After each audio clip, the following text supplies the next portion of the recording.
them in, when did you last hear from them? Are you a part of the decisions they make for you? If you take them to Luzira, they're going to continue doing the thing in Luzira.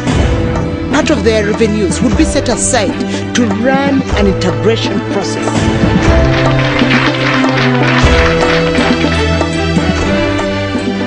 Our parliament, bringing the debates closer to you.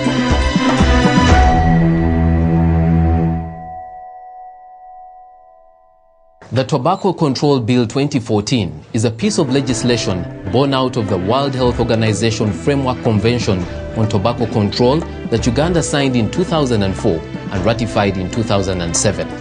The bill is meant to, among other things, protect the present and future generations from devastating health, social, economic and environmental consequences of tobacco use and exposure. At least, that is what the objectives of the bill set out to do. Is tobacco that big of a problem? And can this bill before Parliament solve that problem? That forms part of what we are going to discuss today. I am Iguma Gabriel, and this is our Parliament.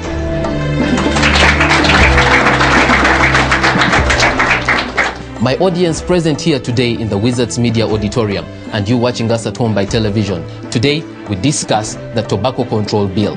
And to discuss that with us, we have Dr. Chris Baryomunsi, MP, Kinkizi County East, Kanungu District, and he's also the private member that brought this bill. Jonathan D'Souza, the BAT Uganda Managing Director. Osi Mujenyi, Center for Tobacco Control of Africa, Managing Director there as well. Chandia Morris, the spokesperson for West Nile Tobacco Farmers Association. Gentlemen, welcome to the show. Thank you. All right, Dr. Baryomunsi, Tobacco Control Bill. Why did you introduce this bill to Parliament?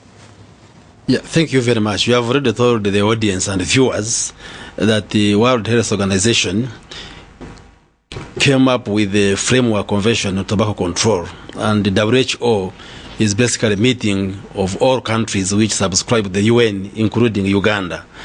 And this was as a result of the tobacco epidemic, because we know tobacco as a substance is consumed but has no benefit, and it is greatly associated with ill health and death. We know as the doctors and medical practitioners that the people who die out of tobacco-related complications, in terms of numbers, they are more than those who die as a result of HIV and AIDS, malaria, tuberculosis, accidents, and others combined. That's a scientific fact which is not disputable.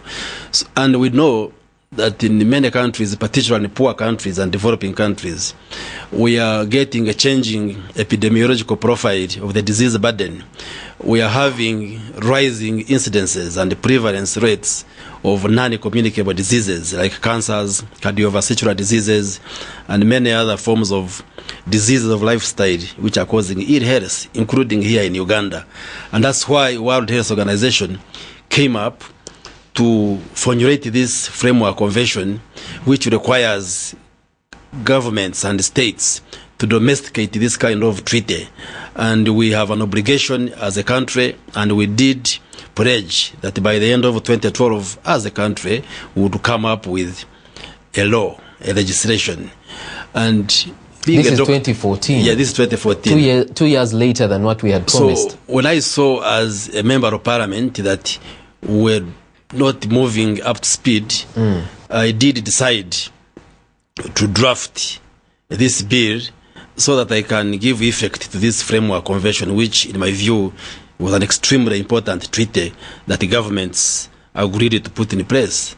And we have formulated this law, and the main intentions and objectives of this law is basically to protect the present and future generations in Uganda from the devastating health, social, economic, and environmental consequences of tobacco, but also to make provisions for regulating the manufacture, sale, labeling, promotion, advertising, distribution, and public use of tobacco products.